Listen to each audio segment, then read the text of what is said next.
சொல்ல வேண்டியது இருக்குது, இந்த செய்தியை போடுங்க போடாதீங்க அப்படின்லாம். அப்படி இயங்கிறது இல்லை ஊடகங்கிறது, அப்படி இயங்கிறது இல்லை.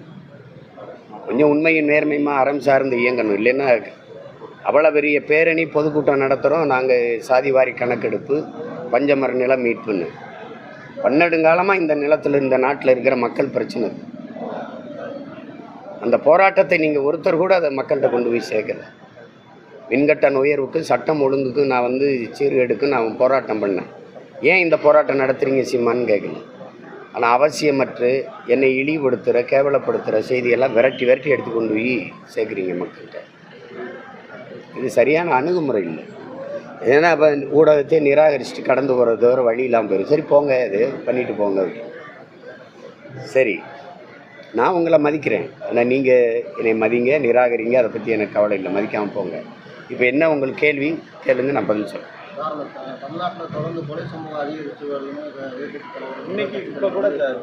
எதிர்கட்சி தலைவர் தான் அதை கேட்கணும் சொல்லணும்னு நீங்கள் கேட்குறது தவறு. நாட்டில் இருக்க ஒவ்வொரு குடிமகனுக்கும் தெரியுது. அதை பேசும்போது போன ஆட்சியை விட அந்த ஆட்சிகள் ஆட்சியில் கொலைகள் குறைவுன்னு பேசுகிறது எப்படி இருக்குது சொல்லுங்கள். உங்களால் நம்பிக்கையோடு வீட்டுக்கு போயிட முடியுமா? உயிரோடு வீட்டுக்கு போகணும்னு உறுதி தர முடியுமா? உங்களால் நீங்கள் நம்புறீங்களா? மனைவி முன்னாடி சாலையில் நிறுத்தி தடுத்து ஒரு பொது சாலையில் வெட்டி சாய்க்க முடியுது.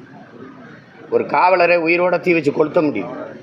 ஒரு வீட்டுக்குள்ளே இருக்கிறவங்கள அந்த பல்லடத்தில் வீட்டுக்குள்ளே வெட்டி கொண்டுட்டு போக முடியுது. இதுவரை கொலையாளியை கண்டுபிடிக்க முடியல.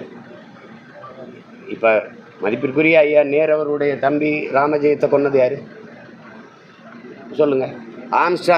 தம்பி ஆம்ஸ்ட்ராங்கு ஒரு தலைவர். அவருடைய கொலையில் சம்மந்தப்பட்டவங்க யார்? கொலை செய்ய காரணம் என்ன? எல்லாமே மறைக்கப்படுதில்ல. கொடநாடு கொலை, கொடநாட்டில் கொடை நடந்ததா இல்லையா? கேட்குறதுக்கு பதில் நடந்தது. யார் செஞ்சா? இல்லை. தூத்துக்குடியில் துப்பாக்கி சூடு நடந்தது. யார் சுட சொல்லி உத்தரவிட்டது யார்? எல்லா இடங்கள்லையும் கொலை சாதாரணமாக நடக்குது. நடு சாலையில் வச்சு வெட்டி கொல்ல முடியுது. அதுவும் இந்த சில கண்காணிப்பு கருவிகள், இந்த அலைபேசியில் இருக்கிற கருவி, இந்த பதிவு கருவி இருக்கிறனால வெளியில் வருது. இல்லைன்னா யார் போனா எதுவுமே தெரிய மாட்டேங்குது. அச்சமின்றி இவ்வளவு பாலியல் கொடுமைகள் பள்ளிக்கூட குழந்தைகளுக்கு நடக்குது, கல்லூரி பெண்களுக்கு நடக்குது, இவ்வளவு படுகொலைகள் நடக்குது அப்படின்னா சட்டம் இருக்குது, ஒழுங்கு இருக்கா? அது நடைமுறையில் இருக்கா? எதிர்கட்சி தலைவர் கேட்குறாங்கன்னு அவங்க தான் கேட்கணும்னு இருக்கா இல்லையா? நாட்டு மக்களுக்கு வெளிப்படையாக தெரியுது, எல்லாருக்குமே தெரியுது. ஊடகங்கள் போடலைனாலும் இன்றைக்கி தான் அலைபேசியில் எல்லா உள்ளங்கையில் ஊடகத்தை வைத்துக்கொண்டு ஒவ்வொரு மக்களும் இருக்கிறாங்க. எல்லாருக்குமே தெரிஞ்சிருது. இது பெரிய அச்சத்தை பரப்பி இருக்குது மக்களிடத்தில். நம்ம வெளியில் திருப்பி பத்திரமா உயிரோட வீட்டுக்கு செல்வோமாங்கிற அச்சம் இருக்குது. அப்போ ஒரு சிறிதும் பாதுகாப்பற்ற ஒரு மாநிலமாக, ஒரு கொலைக்களமாக இந்த தமிழ்நாடு மாறிடுச்சு அப்படிங்கிறத இன்னும் நினைக்க முடியுது. நிறைந்த போதையில் நிலத்தை வச்சுக்கிட்டு திரவ போதை, அதாவது சாராய போதை தாண்டி மாத்திரைகள், கஞ்சா, அபின், இன்சுவை கட்டி, சாக்லேட், பள்ளிக்கூட வாசல், கல்லூரி வாசல், வழிபாட்டு தலங்களில் தான் அதிகமாக கஞ்சா விற்கப்படுது. அது பள்ளிக்கூடங்கள், கல்லூரி வாசலில் கஞ்சா, சாக்லேட்டு விற்கப்படுது. அது அதிகாரத்துக்கு தெரியுமா? அது ஆட்சியாளர்களுக்கு தெரியுமா? தெரியாதா? தெரியாது. ஒரு கொலைக்கு முன்னாடி திட்டமிடுவாங்கல்ல பேசி, அதையெல்லாம் ஒட்டு கேட்க மாட்டீங்க. சாதாரண நாங்கள் பேசுகிறது ஒவ்வொருத்தரையும் எல்லாத்தையும் ஒட்டு கேட்குறீங்க.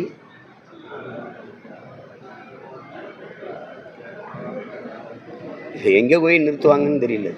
அது கொலையாளிகளை கண்டுபிடிச்சாங்க, உடனே தண்டிச்சாங்க, ஒரு நடவடிக்கை எடுத்தாங்க அப்படின்னு இல்லை. இப்போ அண்ணா பல்கலைக்கழகத்தில் முதல்ல 2 பேரும் நாங்கள் அந்த தங்கச்சியை துன்புறுத்தினது. அப்புறம் ஒருத்தர் நாங்கள் யாரோ ஒருத்தருக்கு அனுசரிக்கணும், நீ எனக்கு மரியன்னு சொல்லி யார் அந்த சார்னு கூட பிரச்சனை ஓடிச்சு. இப்போ யார் அந்தது இல்லை, ஒரே ஒரு ஆள் தான். அப்படி ஒரு சாரே இல்லைன்றீங்க. அவர் மேலே என்ன நடவடிக்கை?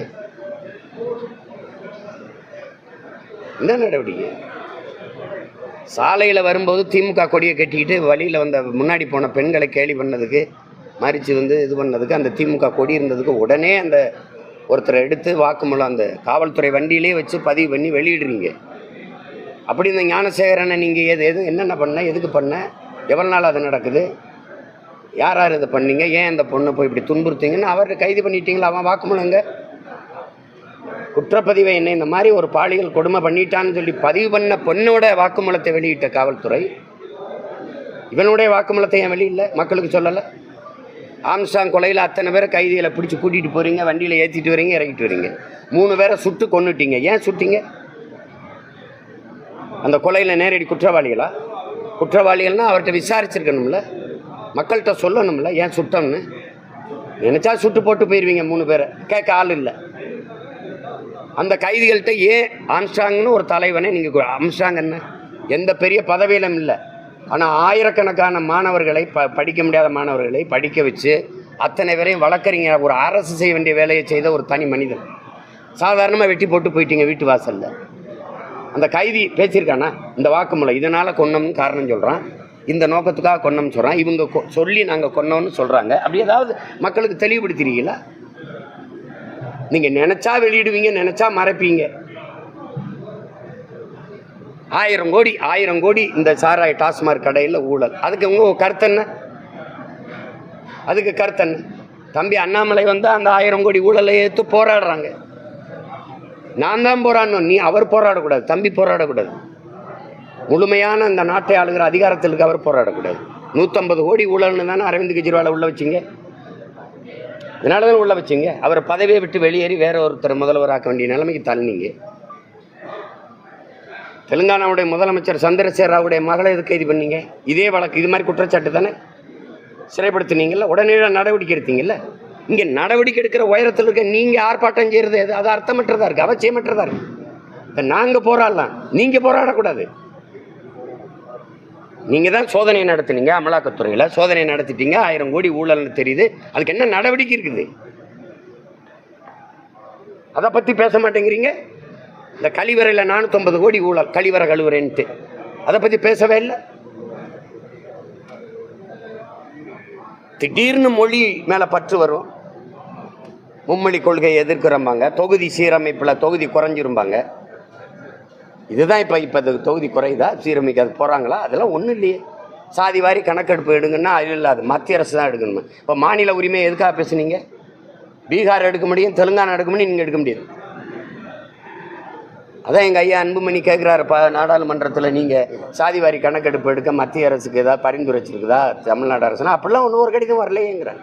அப்போ சும்மா அப்படியே ஒப்புக்கு பசப்புக்கு பேசி எங்களை காலங்காலமாக ஏமாற்றிட்டு திரியுங்க. நீங்கள் மாநில உரிமையை பேசின மகாராஷ்டிராக்கள் நீங்கள் தானே. மாநில உரிமைக்காக நின்ற ஒரே கட்சி ஆட்சி எங்க? இந்த மாநில உரிமை இடஒதுக்கீடு கொடுத்தேன்னு பேசி தானே ஓட்டு வாங்கினீங்க. அருந்ததிய மக்களுக்கு 3 விழுக்காடு கொடுத்தாங்கிறீங்க, இஸ்லாமிய மக்களுக்கு 3.5 விழுக்காடு கொடுத்தாங்கிறீங்க, வன்னிய மக்களுக்கு 10.5 விழுக்காடு கொடுக்குறோங்கிறீங்க. கொடுத்தது மாநில ஆட்சி கட்சி ஆட்சிகள் தான். அப்போ கொடுக்கறதுக்கு இருக்கிற அதிகாரம் சாதிவாரி கணக்கு எடுக்கிறதுக்கு இல்லையா? இருக்கா இல்லையா? அப்போ சாதிவாரி வந்து இடஒதுக்கீடை கொடுக்க அதிகாரம் இருக்கு. அது எண்ணிக்கை, அது இவ்வளவு இந்த குடிகள் இவ்வளவு எண்ணிக்கையில் இருக்காங்கன்னு கணக்கு எடுக்கிற அதிகாரம் இல்லையா? அந்த அதிகாரத்தை இவ்வளவு காலம் பெறாமல் என்ன பண்ணீங்க? இத்தனை காலம் இந்திய ஒன்றிய ஆட்சி அவையில் இருந்தீங்களே, உங்கள் தயவுலேயே பல ஆட்சிகள் நடந்ததே. அப்போ இந்த உரிமையை பெற முடியல. பீகார்லாம் அப்படி மத்திய அரசை சாட்டி விட்டுட்டு தான் உட்காந்து இருந்துச்சா? இல்லை தெலுங்கானா? நீங்கள் கூட்டணி வச்சிருக்க காங்கிரஸ் கட்சி எடுக்குது, உடனே எடுக்குது.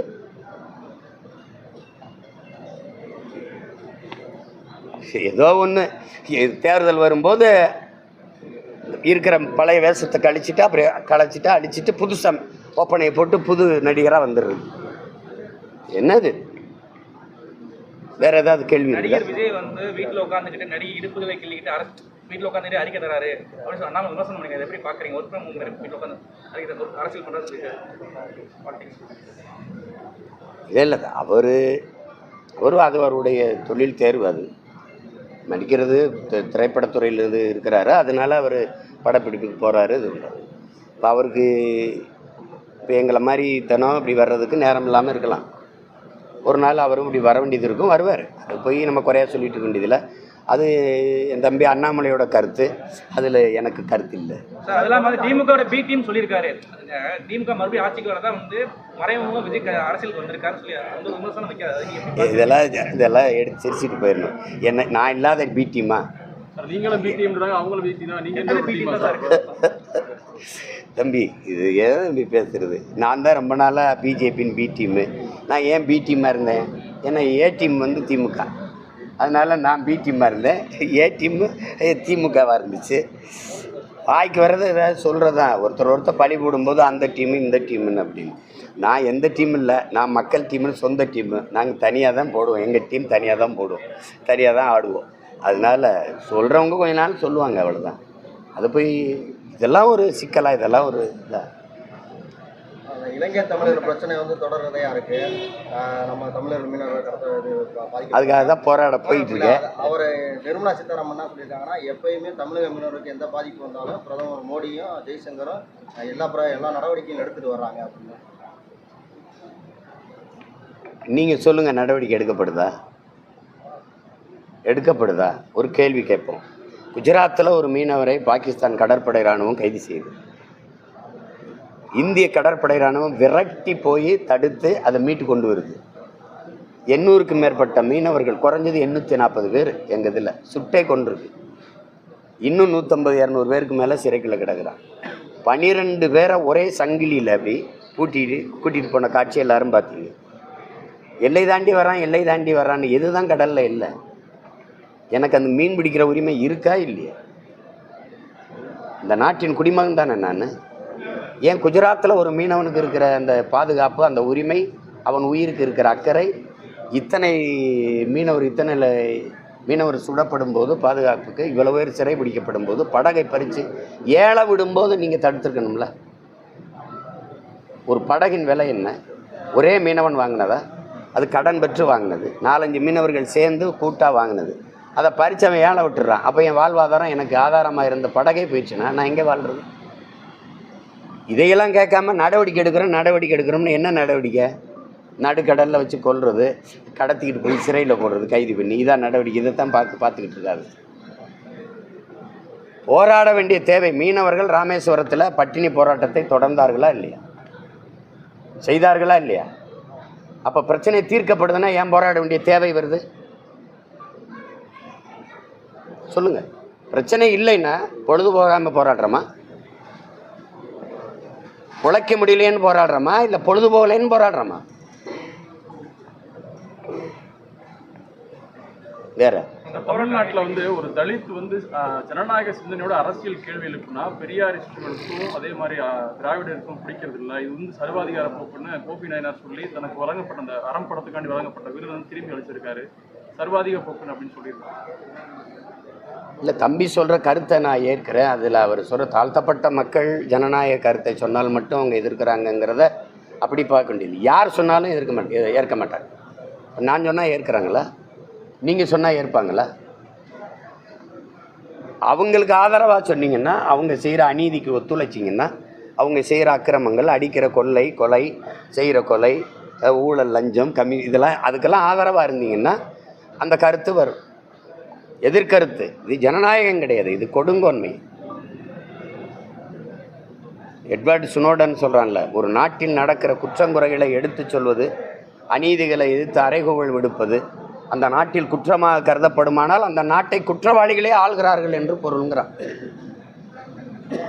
இப்போ நாங்கள் பேசுகிறதெல்லாம் அவங்களுக்கு தவறாப்படுது, அது சட்டப்படி குற்றமாகப்படுது அப்படின்னா யார் ஆட்சி செய்கிறான்னு நீங்கள் பார்த்துக்கிறீங்க. அப்புறம் சாராயால அதிபர்கள் முதலமைச்சராக இருந்தால் அப்புறம் வேற என்ன? சாராய ஊழல் 1000 கோடி நடக்குதா செய்யும். சாராயம் விற்கிறதே குற்றம், அதில் ஆயிரக்கணக்கான கோடிகள் ஊழல்னா அப்போ அதானே நடக்கும். வேற என்ன நடக்கும்?